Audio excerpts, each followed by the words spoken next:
unpredictable and deadly invasion. Killing machines wielding deadly heat rays and poison gas. The largest city in the world devastated within hours. This was the nightmare that H.G. Wells foretold more than a century ago. A story made even more terrifying by the fact that the marauders were creatures from Mars who fed on human blood. And as fantastic as the story was, it struck deep-rooted fear in everyone who read it, and much later caused legendary panic in the streets of America. Why then does this story continue to terrorize us? As modern probes discover more and more about the Red Planet, how close to the truth is this work of science fiction? This is the real story behind this tale, a journey beyond the War of the Worlds.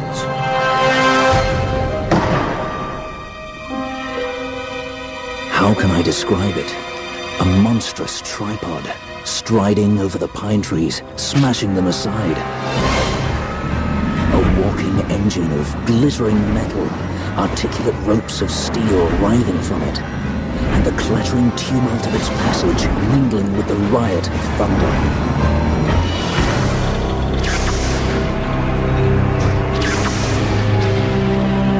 And the attack from Mars begins in a story by a young British author, H.G. Wells. First appearing as a magazine serial in 1897, The War of the Worlds grips readers from page one. The War of the Worlds was a shocker. And all of a sudden you have a novel where Martians are invading tranquil British countryside and wreaking havoc upon it. I think this was something that was quite extraordinary. Magazine sells out quickly, and when The War of the Worlds is published as a novel in 1898, it becomes an instant bestseller, playing on the paranoia of the British Empire at its precarious height. The end of the 19th century, England was certainly the most protected and most powerful nation on earth. And yet there was afoot a sense that this was a fragile peace, that there were forces abroad that were menacing the British Empire. Air warfare, people would drop bombs on England. England was not this invulnerable island, but it was quite, on the contrary, quite vulnerable. And Wells took it one degree higher by simply associating the War of the Worlds with Martians. The idea of a Martian invasion in Victorian England is not only a good story device, but seems a real possibility to his readers. Wells is putting into words thousands of years of curiosity and fear about Earth's next-door neighbor. At its closest, Mars is scarcely 35 million miles away and a third the size of Earth. Of the nearby planets, it is the easiest to identify as it stands alone, scarlet in the night sky. 5,000 years ago, the ancient Egyptians are the first to record its presence in the sky. They call it Har-Deshur, the Red One. 4 millennia later, the Babylonians call the planet Nergal, the Star of Death. The Babylonians are also the first to record that the planet has peculiar motions, as if it is under something's or someone's control. If you were an ancient person watching the sky, there are two aspects of Mars that would be most likely to bring thoughts of war and terror to your mind. First, the fact that it swells up in brightness dramatically when it comes near the Earth, so that it dominates the sky and then fades again. And then, of course, the reddish color. The ancient Greeks named the planet Ares after their god of war, one of 5 heavenly bodies they call the wandering stars. Ancient people believed the stars were very far away and sort of incomprehensible, and by giving the planets and the stars character, they somehow enabled us to relate to them, which I think is a very important underlying thing that human beings need to do, to relate to the universe, to feel that we mean something.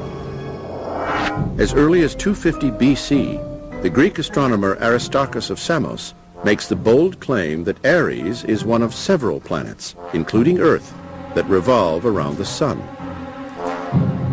But the Roman astronomer Claudius Ptolemy insists in 100 AD that the planets and stars revolve around Earth, And that is the theory that sticks. And so does the Roman name for the planet, Mars, the god of war. Well, it's perfectly natural to think of the Earth as the center of the universe because the Earth feels stationary and solid to us. It's the center of our existence, and the sky appears to be a dome or the inside of a sphere with things moving across it. Earth as the center of the universe is a comforting explanation for 1400 years, until 1543, when a Polish astronomer named Nicholas Copernicus sets the scientific world on its ear. Copernicus in the 1500s gets the credit for being the first to make a strong case that the planets go around the sun, not around the Earth. This theory means that Earth is just another planet orbiting the sun. So scientists wonder how much the other planets might be like our own. This is the beginning of real scientific inquiry into the possibility that we are not alone.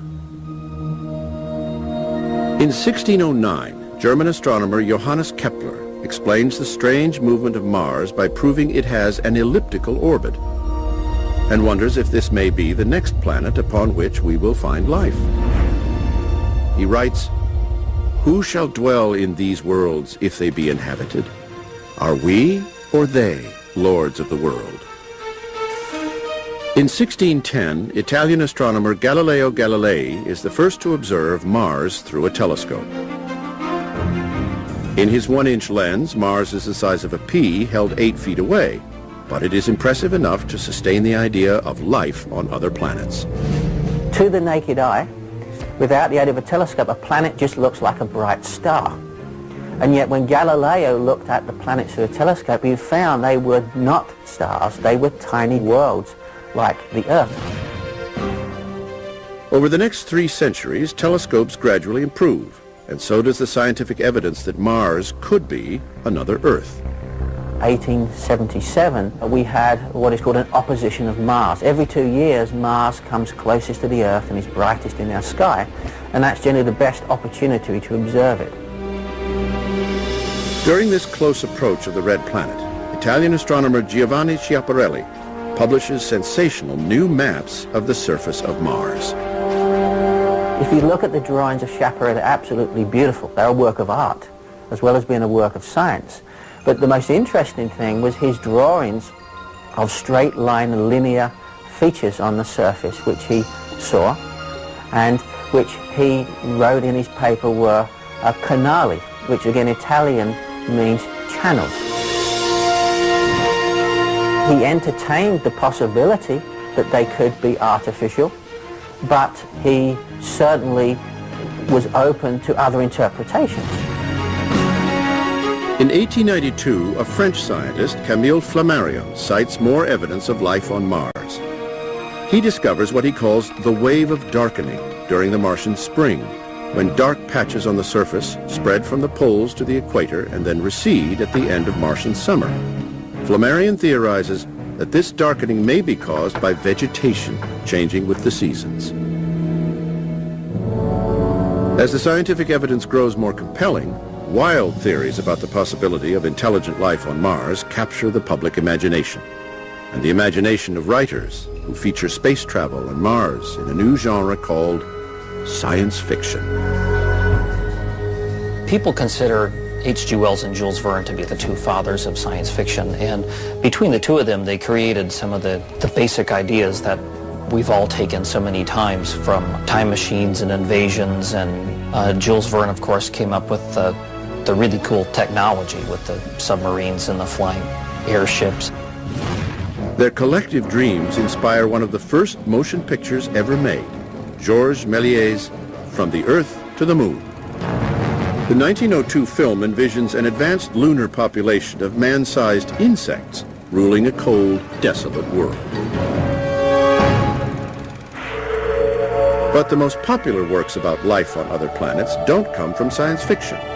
They come from amateur astronomer Percival Lowell and his best-selling series of highly speculative books about Mars, which aspire to be science fact. And those books took the world by storm. He had his convictions, and he just bulldozed over anybody who got in his way. And he wrote these books about Mars and life on Mars, and they became extremely popular books at the time. Heir to an enormous textile fortune, Lowell travels to Flagstaff, Arizona in 1894, where he builds an observatory with a 24-inch telescope atop a mountain he calls Mars Hill. After a year of observation, Lowell theorizes that intelligent life has created waterways all over the surface of Mars. He called them canals, and they appeared to be very straight, linear features, and Lowell thought the only way these could have been formed was by intelligent life, digging them to bring water down from the dry parts of the planet to water a dying planet. They had run out of water and resources, and it was very poignant that their cities were falling and that they couldn't survive very long. Lowell pictured Mars as a dying society. But many scientists scoff at Lowell's observations and accuse him of playing connect the dots with his telescope, for not everyone sees the elusive canals. Most of the professional astronomical community were not quite so convinced. Of course, the public loved it, the idea of Martians. Nonetheless, about a year after Lowell's first book about Mars is published, a young writer in London, England, puts pen to paper. H.G. Wells has paid close attention to Lowell's theories about a dying Martian civilization, speculates about their evil intentions, and creates literary history. No one would have believed in the last years of the 19th century that this world was being watched keenly and closely by intelligences greater than man's, who regarded this earth with envious eyes, slowly and surely drawing their plans against us.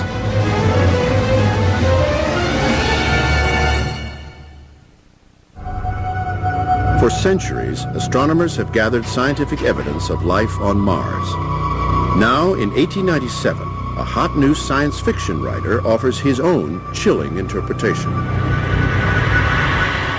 Had our telescopes permitted it, we might have seen gathering trouble far back in the 19th century. Men like Schiaparelli watched the red planet, but failed to interpret the fluctuating markings they mapped so well. While all the time, the Martians must have been getting ready.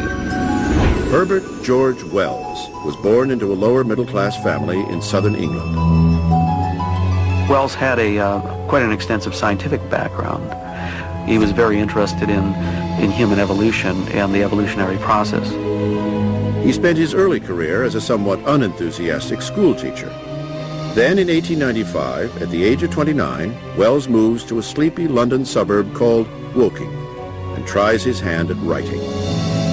His first two novels, The Time Machine and The Invisible Man, combine his interest in science with social criticism and establish him as one of the most popular writers of the day. Great things are expected from H.G. Wells when his third novel debuts in 1897. His public is not disappointed. Amidst the thrill of alien invasion, The War of the Worlds suggests the vulnerability of the Empire. When Wells wrote The War of the Worlds, the British Empire was the big kahuna on the planet. They were the ones that conquered every country that they went up against, that they were the superpower. Wells offers a warning to an arrogant empire. The War of the Worlds is an allegory of these Martians misuse their own technology. They have this overpowering military might, but they misuse it, and therefore they fall. So, I mean, there is a sense here that we could do the same thing, that Wells is trying to teach us some kind of responsible use of all these things. This superior force arrives in a spectacular fashion. Hollow cylinders crash into a park just minutes from Wells' Woking flat.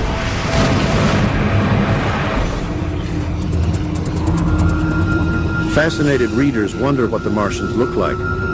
It is not what they expect. The lid of the cylinder fell upon the gravel with a ringing concussion. A big, rounded, grayish bulk, the size of a bear, was rising slowly and painfully out of the cylinder. As it caught the light, it glistened like wet leather. Two large, dark-colored eyes were regarding me steadfastly. Wells portrays the Martians as highly evolved beings which use advanced technology to wage war on humanity. And worse still, the creatures are vampires. Perhaps more social commentary from Wells? Wells makes certain analogies in his book to how we treat the so-called lower animals and how the Martians treat us. The Martians feeding off blood, well, they're intelligent beings. You think, well, they wouldn't be doing that. But if we look at our own history, we're not that different. Is there that much difference between blood and flesh? During this time, people are still fascinated with the theory of evolution. Are these creatures a future generation of man? If we look at Wells's depiction of the Martians, he is coming from a perfectly valid standpoint in terms of trying to extrapolate what directions evolution might take for an intelligent species.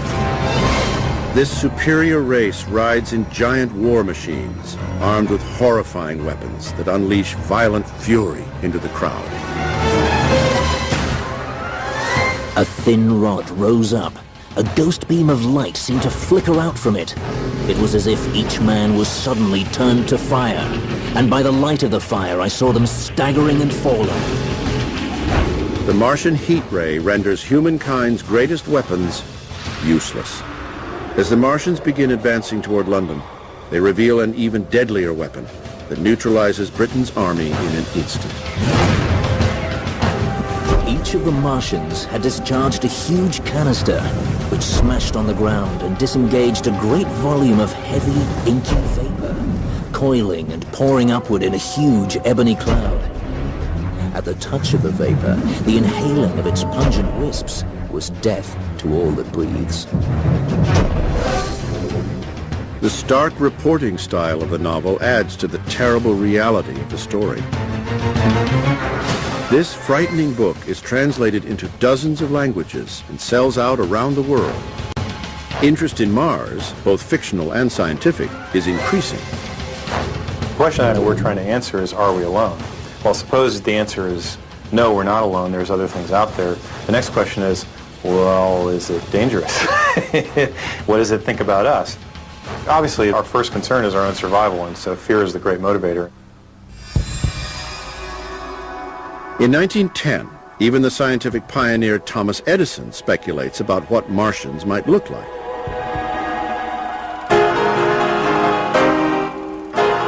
Edison's vision of the red planet is a complete departure from his traditionally rational thinking. He brazenly disregards contemporary scientific notions of Mars for a wild fantasy of his own design. In 1926, Russia offers another view of the red planet when it releases Aelita, Queen of Mars, written by a cousin of Leo Tolstoy. Mars again becomes a metaphor for evil, as Earth's first cosmonauts arrive on a planet where people live under crushing capitalist oppression. The space travelers land on Mars. They, of course, have come from Russia where the revolution has occurred, and they see an opportunity here to help the Martians and improve their lot in life. In no time, they introduce the joys of communism and are soon on their way home to the Soviet Union. They wanted to make a movie that wasn't just about the revolution, but would be sort of a very entertaining film as well.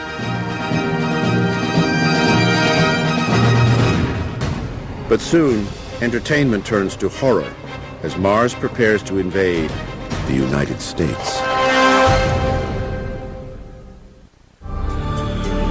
In 1938, Mars invades New Jersey. The new medium of radio adds a terrifying dimension to the War of the Worlds. Halloween Eve, 8 p.m., Orson Welles' Mercury Theater is on the air.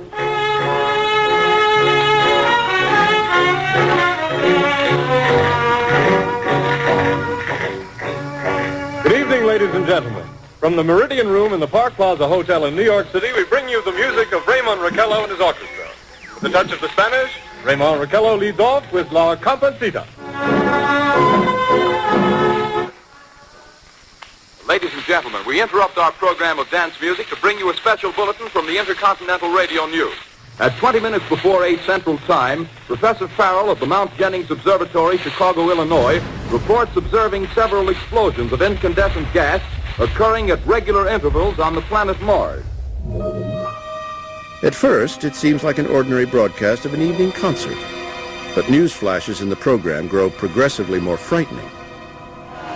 It is reported that a huge flaming object, believed to be a meteorite, fell on a farm in the neighborhood of Grover's Mill, New Jersey, 22 miles from Trenton. We have dispatched a special mobile unit to the scene. In the meantime, we take you to the Hotel Martinet in Brooklyn, where Bobby Millett and his orchestra are offering a program of dance music.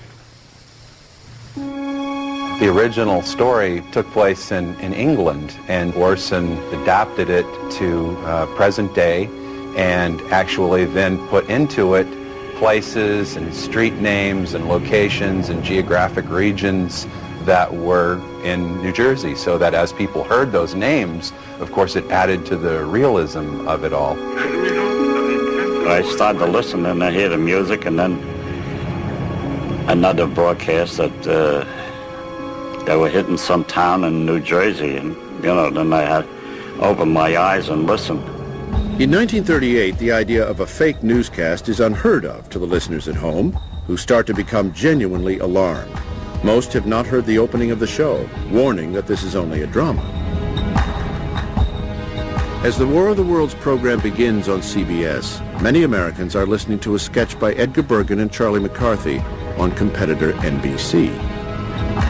But when the Charlie McCarthy skit ends at 8:12 p.m., an estimated 6 million listeners switch over to CBS.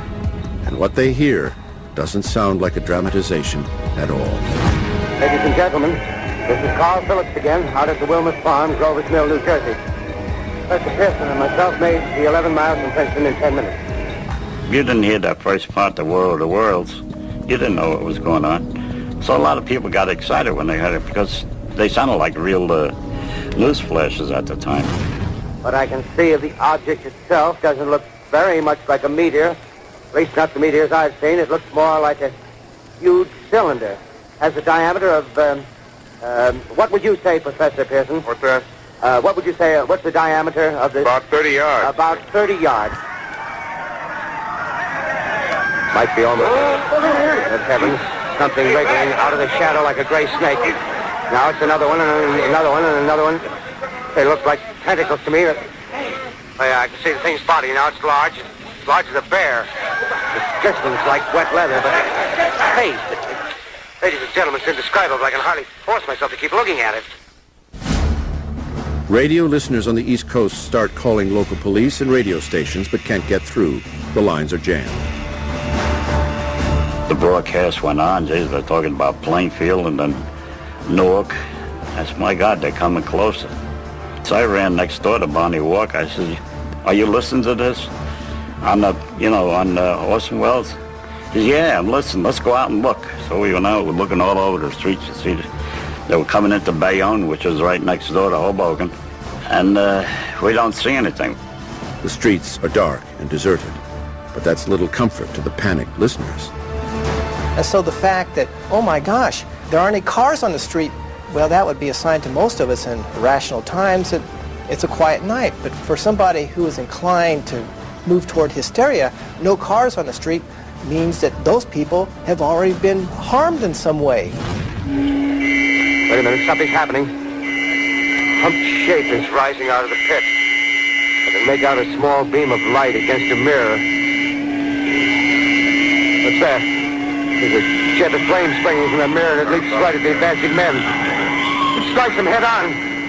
Oh, they're turning into flames. Now the whole field's caught up by the woods of fire. Of the 7 million listeners, it's estimated that 1.7 million believe the broadcast is real, and 1.2 million panic. In Grover's Mill, New Jersey, many residents grab their rifles, and a few fire at a local water tower thinking it is an alien death machine. Ladies and gentlemen, I have a grave announcement to make. Incredible as it may seem, both the observations of science and the evidence of our eyes lead to the inescapable assumption that those strange beings who landed in the Jersey farmlands tonight are the vanguard of an invading army from the planet Mars. Some people started storing food because of some sort of impending attack. Some people tried to leave the area and gather up the kids and rush out of the city. Others remain confident that a mobilization of the American military can stop the Martians. Because, you know, we were going to take care of them because we were Americans, you know. In them days, we heard we won every war there was that we were in. Rumors run rampant. Many believe the invasion is not extraterrestrial, but part of the growing threat from the Nazis. A bulletin is handed me. Martian cylinders are falling all over the country. One outside of Buffalo, one in Chicago, St. Louis. Finally, at 9 p.m., the attack is over. This is the end now. Smoke comes out, black smoke. People are trying to run away from it, but it's no use. They're falling like flies. Now the smoke's crossing 6th Avenue, 5th Avenue, 100 yards away. It's 50 feet. X2L calling CQ. 2X2L calling CQ, New York. Is there anyone on the air? The eerie silence is followed by an announcement that the program is a dramatization, but it's too late. The hour-long broadcast has convinced millions of listeners that the end is near, and the citizens fleeing for their lives tonight will be calling for the head of Orson Welles tomorrow.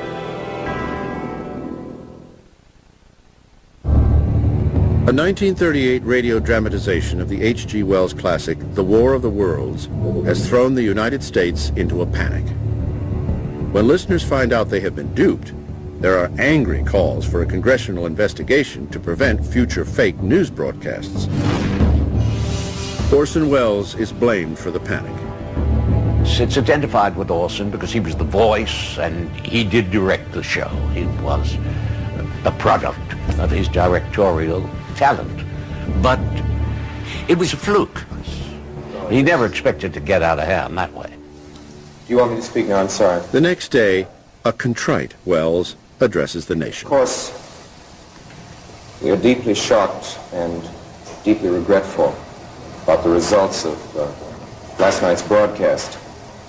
It came rather as a great surprise to us that a story, the fine H.G. Wells classic about a mythical invasion by monsters from the planet Mars, should have had so profound an effect upon radio listeners. I remember now how worried he looked and how pale, and it sort of frightened. The FCC began looking into it, but I think there were some commissioners who were concerned about somehow infringing on freedom of speech and radio's creativity, and so there wasn't really much done about it. And I think that even though Orson Welles had a fairly half-hearted apology, this made him very famous. And when you have fame, you don't apologize too much. But he did say, I don't think we'll try anything like this again. Orson Welles never admits whether or not the panic was premeditated. When asked, he merely smiled. Despite the furor over the 1938 broadcast, on February 12, 1949, another radio play based on The War of the Worlds results in pandemonium in Quito, Ecuador. Tens of thousands of panic-stricken residents run into the streets to escape deadly Martian gas raids.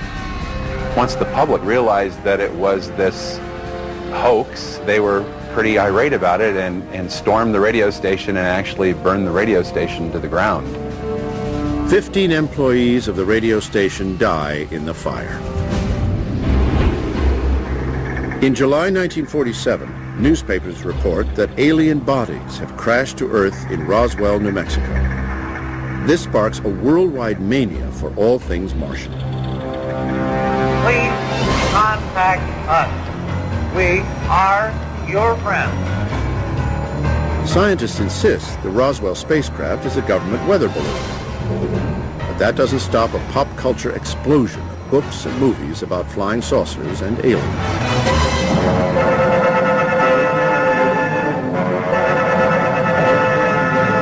We want to believe that we're not alone.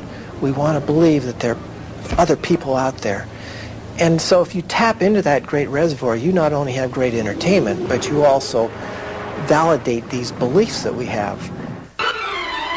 And the first big-budget science fiction movie in 1953 is an adaptation of The War of the Worlds.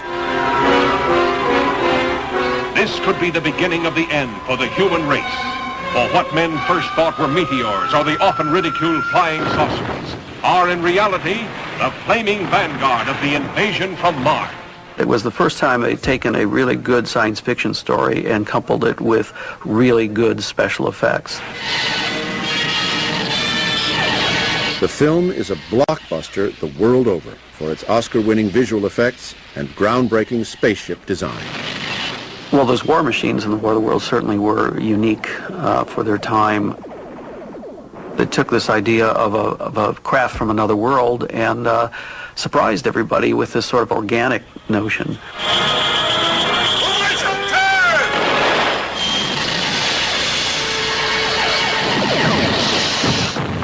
The very first movie I ever saw was the War of the Worlds, and I stayed up late to watch it, and it scared the crap out of me. And I was obsessed with these Martians and their death rays.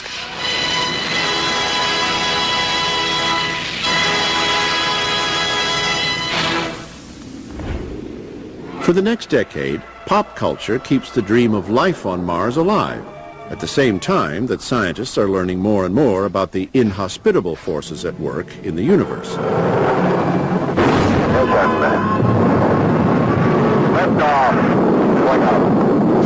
On November 28, 1964, the 6-year-old National Aeronautics and Space Administration, NASA, launches Mariner 4 on a flyby mission to Mars. Some current in one panel. Off manager, we got current on the panels. 8 months later, Mariner snaps 22 black and white images of the surface of the red planet, and 5,000 years of speculation about Martian life is transformed overnight. You know, when Mariner 4 went by, it surprised us like, oh my gosh, it's just like the moon. It's completely lifeless, completely dead. Mariner 4 changed everything. But there was enough there to see no canals, no civilizations, no little green men, for the popular world to see that whole Martian empire smashed was a big moment. Despite this scientific evidence, the War of the Worlds still has the power to cause panic. Traffic coming off the Youngman Expressway is completely at a standstill. We've asked you to please stay away from the area. There have been fires and explosions. We're not exactly sure how many people have been killed or injured, but they're calling in all available ambulances from the area. On Halloween night, 1968, on the 30th anniversary of the original radio broadcast, WKBW Radio in Buffalo, New York, presents a modernized version of the Mercury Theater program. This time, the Martian invasion hits the U.S.-Canadian border. I'll be all right. I just want to say, Jeff, it's turning my way. Irv, can you hear me? KK to 393, KK 393 to KH2586. Can you hear me? Irv, can you hear me? Despite the fact that the broadcast is heavily promoted as a dramatization, with disclaimers broadcast 21 days in advance, every hour on the hour, local police report more than 4,000 phone calls from panicked listeners. A year later, in 1969, NASA launches Mariners 6 and 7.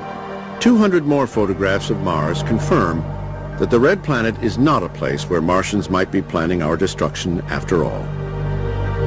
Hope for a Martian civilization fades until 1976, when one amazing image from NASA stuns the world.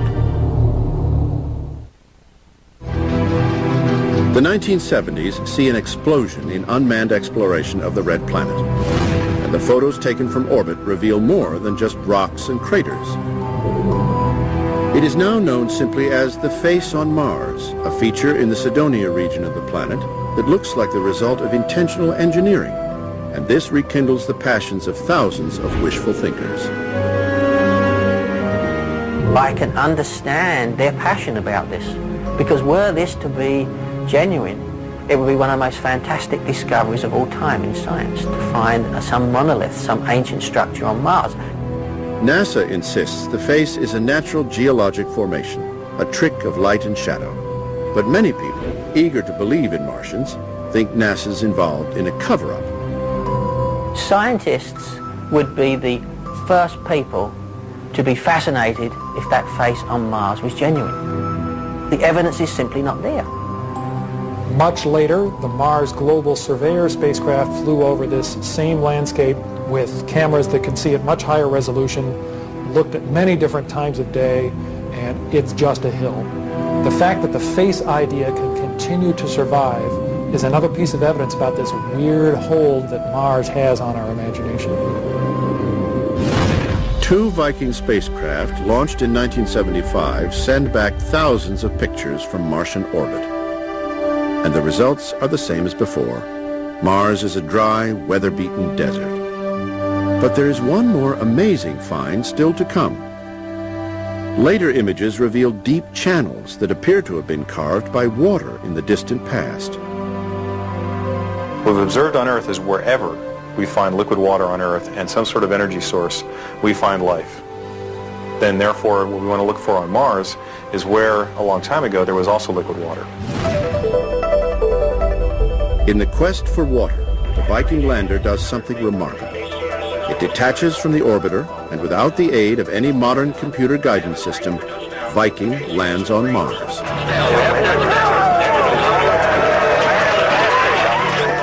I am truly amazed when I look back at Viking as to how they were able to do what they did and with the technology they had at the time. I figured those guys must have been a lot smarter than we were to be able to get those things down successfully, and they did. I think it was a fantastic success to be able to do that. The Viking landers perform 3 life-seeking remote-controlled experiments. The first mixes Martian soil with water and other Earth elements to see if anything will grow. The second searches for organic compounds in the Martian atmosphere. The third burns a patch of the Martian surface and analyzes the ashes. Viking was the first attempt to do biology on another planet, and it was actually very impressive because we had never even been to Mars before. And we were going to do some of the most ambitious biology experiments ever attempted. At first, they think they've found life, but the results are a false positive. The overwhelming scientific consensus is definitely that Viking, rather than finding life on Mars, was only able to sort of discover an interesting aspect of Martian surface chemistry. This tantalizing result would inspire another Mars landing mission. It would take 22 years, but in 1998, the tiny Mars Pathfinder roams the surface of the red planet. CLCDR, pad B, deck flush on. With this success behind them, NASA sends the first of 2 new Mars exploration rovers aloft on June 10, 2003. And liftoff of the Delta II rocket with the Mars Exploration Rover. Its twin launches just weeks later. And both undertake the lonely voyage to Mars.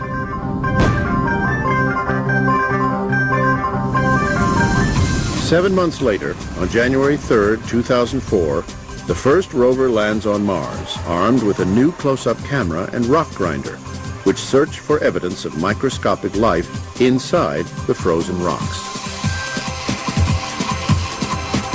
It is followed just weeks later by the second rover with similar stunning results.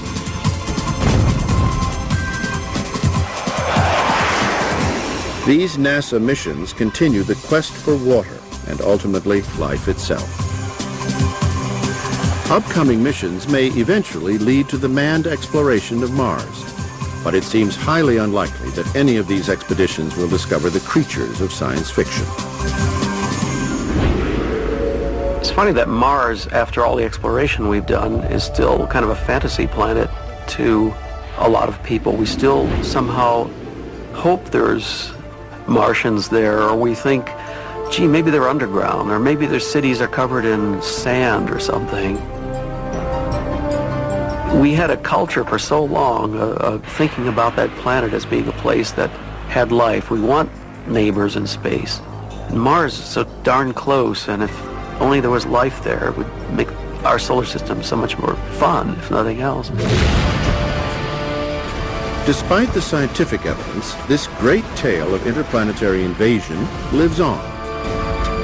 In 2005, Steven Spielberg's sci-fi blockbuster rekindles the terror of invasion. Now, in Britain, a major computer animated motion picture is in development. The movie is the brainchild of musician and filmmaker Jeff Wayne, whose creative energies have been driven by this story for almost 30 years. In 1978, he and his father buy the rights to the H.G. Wells story and create, of all things, a musical interpretation of the classic novel. The work is set in Wells's time, but the music is inspired by 1970s rock. Famed British actor Richard Burton reads dramatic passages from the book. The Martians released their black smoke, but the ship sped on, cutting down one of the tripod figures. Instantly, the others raised their heat rays and melted the Thunder Child's valiant heart. When the smoke cleared, the Thunder Child had vanished forever, taking with her man's last hope of victory. The leaden sky was lit by green flashes, cylinder following cylinder, and no one and nothing was left now to fight them. The Earth belonged to the Martians. The original album is a hit in the UK and sells over 13 million copies worldwide over the next 27 years. H.G. Wells is an author of great vision, and The War of the Worlds just got my nod. And I think probably because H.G. did write it as this episodic adventure, it was easy to cut off moments within a block of the story and compose a sequence, and I followed the chapters exactly as H.G. did.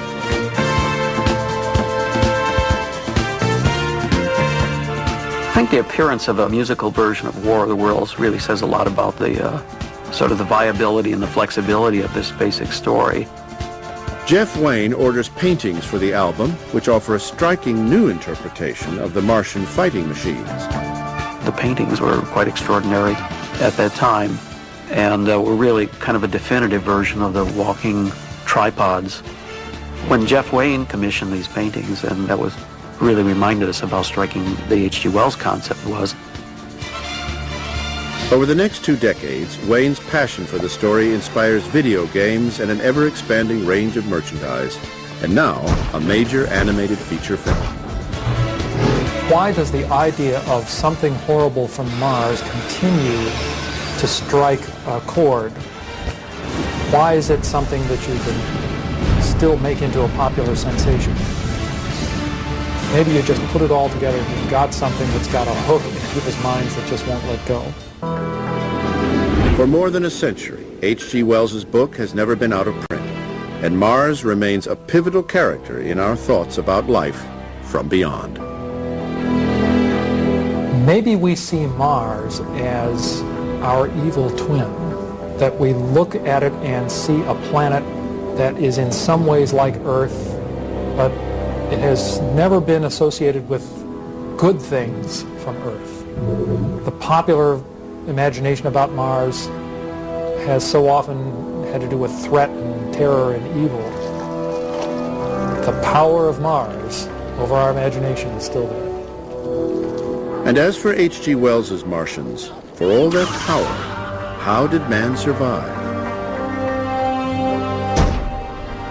As I emerged from Baker Street, I saw far away and over the trees the hood of a Martian giant. He appeared to be standing still, and scattered about it in a dozen of their machines, stark and silent, were the Martians, dead, slain by the disease bacteria against which their systems were unprepared. The War of the Worlds is over, for now. Now listen, everybody has a cell phone stuck in one ear and an iPod in the other. We use words like Google, blog, and spam. We got robots on Mars, cat cloning in L.A. I made it happen. How William Shatner Changed the World. Tonight at 8, only. Its precarious height. The end of the 19th century, England was certainly the most protected and most powerful nation on Earth. And yet there was afoot a sense that this was a fragile peace, that there were forces abroad that were menacing the British Empire. Air warfare, people would drop bombs on England. England was not this invulnerable island, but it was quite, on the contrary, quite vulnerable. And Wells took it one degree higher by simply associating the War of the Worlds with Martians. The idea of a Martian invasion in Victorian England is not only a good story device, but seems a real possibility to his readers. Wells is putting into words thousands of years of curiosity and fear about Earth's next-door neighbor. At its closest, Mars is scarcely 35 million miles away and a third the size of Earth. Of the nearby planets, it is the easiest to identify as it stands alone, scarlet in the night sky. Enabled us to relate to them, which I think is a very important underlying thing that human beings need to do, to relate to the universe, to feel that we mean something. As early as 250 BC, the Greek astronomer Aristarchus of Samos makes the bold claim that Ares is one of several planets, including Earth, that revolve around the Sun. But the Roman astronomer Claudius Ptolemy insists in 100 AD that the planets and stars revolve around Earth, and that is the theory that sticks. And so does the Roman name for the planet, Mars, the god of war. Well, it's perfectly natural to think of the Earth as the center of the universe because the Earth feels stationary and solid to us. It's the center of our existence, and the sky appears to be a dome or the inside of a sphere with things moving across it. Earth as the center of the universe is a comforting explanation for 1400 years, until 1543, when a Polish astronomer named Nicholas Copernicus sets the scientific world on its ear. 5,000 years ago, the ancient Egyptians are the first to record its presence in the sky. They call it Har Desher, the Red One. 4 millennia later, the Babylonians call the planet Nergal, the Star of Death. The Babylonians are also the first to record that the planet has peculiar motions, as if it is under something's or someone's control. If you were an ancient person watching the sky, there are two aspects of Mars that would be most likely to bring thoughts of war and terror to your mind. First, the fact that it swells up in brightness dramatically when it comes near the Earth, so that it dominates the sky and then fades again. And then, of course, the reddish color. The ancient Greeks named the planet Ares, after their god of war, one of 5 heavenly bodies they call the wandering stars. Ancient people believed the stars were very far away and sort of incomprehensible, and by giving the planets and the stars character, they somehow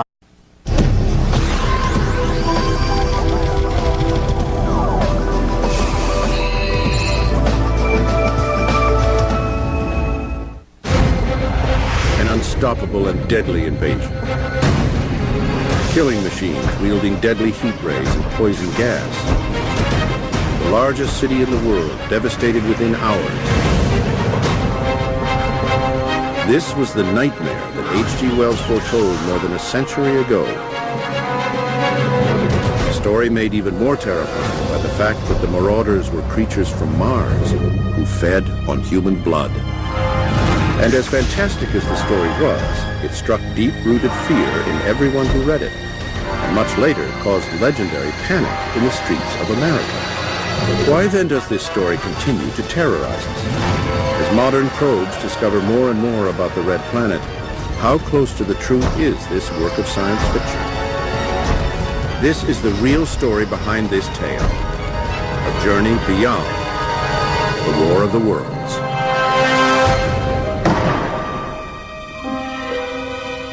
How can I describe it? A monstrous tripod, striding over the pine trees, smashing them aside. A walking engine of glittering metal, articulate ropes of steel writhing from it, and the clattering tumult of its passage mingling with the riot of thunder.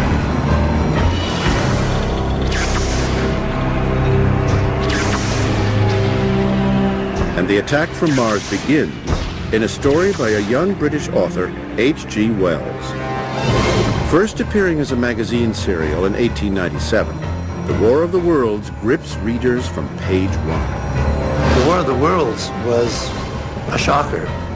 And all of a sudden you have a novel where Martians are invading tranquil British countryside and wreaking havoc upon it. I think this was something that was quite extraordinary. Magazine sells out quickly, and when The War of the Worlds is published as a novel in 1898, it becomes an instant bestseller, playing on the paranoia of the British Empire